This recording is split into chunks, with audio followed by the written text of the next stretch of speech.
Well, hey there. It's Miguel Luis. I know you all know who I am, so I don't need to give myself an introduction. I'm one of those domestic terrorists that Mayor Selby hates because I stand for basic human rights. And although I was not involved with the events at the Red Lion Hotel, I'm willing to stand by those who only wanted to seek shelter for the houseless. Regarding recent updates on shelter in the frigid conditions, congratulations for providing what is dubbed by the UN to be a basic human right, but only when a polar vortex sets in, huh? It's already been cold, rainy, and miserable, and this is nowhere near enough. People deserve homes now. There are myriads of empty buildings in our city. How in the world do we have a limited number of beds? But hey, the city did a great job to respond to those seeking shelter after the Red Lion incident. OPD used flashbangs inside the hotel, tased a houseless person until he had a seizure, and evicted someone from the hotel without shoes or a coat in the freezing rain and after having stolen her things. And then the city lied about connecting with people with services. Most everyone went back to the camps.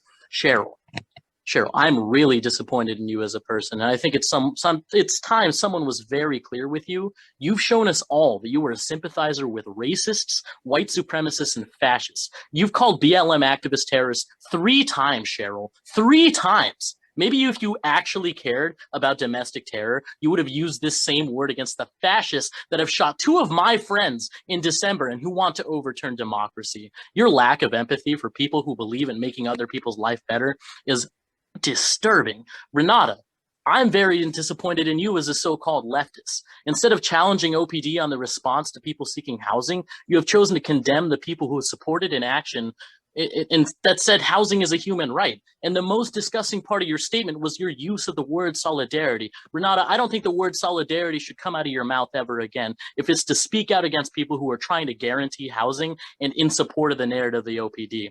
This whole narrative of domestic terror is BS. For that term to be used towards activists demanding that the houseless whose rooms were paid for the night before at the Red Lion not be evicted into the cold, well, that's terrible. And I'd urge you all to look into the manager of the Red Lion who called the police that day. The guy's a QAnon believer and a sex offender. So really, like, what side are you taking in all of this? Thank you. Councilmember Rollins. As for, just homelessness response, which I understand was the motivating concern of people who took part in the action at the Red Lion.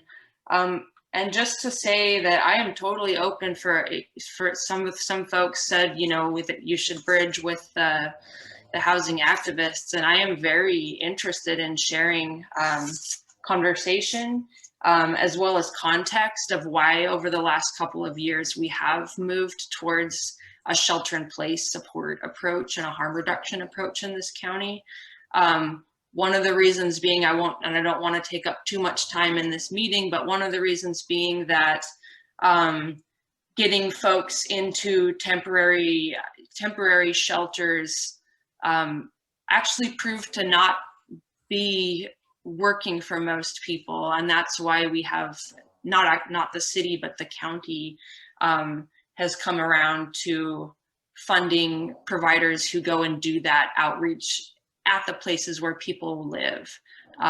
In the past, when we've opened up temporary shelters, and in fact, even during the pandemic, it's actually hard to get people who qualify for a hotel room to take up that option, because it means leaving all your supplies. It means leaving your natural network of community. So people that are able to quarantine and maintain social distance at the camps have many times chosen to do that. So I really think the system that we have been building over these last couple of years, which has been with the providers, with the harm reduction network, with the people that are houseless through various networks, is really set on the right direction. I think at this point, it's not so much an entirely different way of doing things that we need to look at, as much as it is scaling up. So we've put a lot of city money towards building not just shelter, but permanent housing for people. That's going up on Martin Way, 2828 Martin Way. So I think that's where some of the action I just don't felt matched where the system is at, because an action like that is usually about trying to get a system to completely rethink our values or the way we do things. In fact, we've already done that heavy lifting work, and it's really about getting more resources into that model so it scales up to the at the level that it deserves. As far as response, I think that really leads to the question of what kind of first responders do we want in a situation like that. And I think that's one of the many questions that are going to be addressed in these parallel processes happening this year around reimagining public safety. So I hope people will take the time to contribute their thoughts in that process. That process came, of course, out of the community outcry for to do things in a different way. And as much as I wanted to push to have things happen faster at the city, and I wasn't the only council member, by the way, but we pushed for change, and this is the process that we got, and I am in support of it. When the city has taken time to really guide a process and invite the community into that process, we've come out with not only a better product as far as a plan, but just an elevation of the community's understanding and consciousness of what the problem itself is. And so I really hope that folks will participate in that in earnest, because that is a good place to do it. And I think that's all I'll say. Thanks for coming out.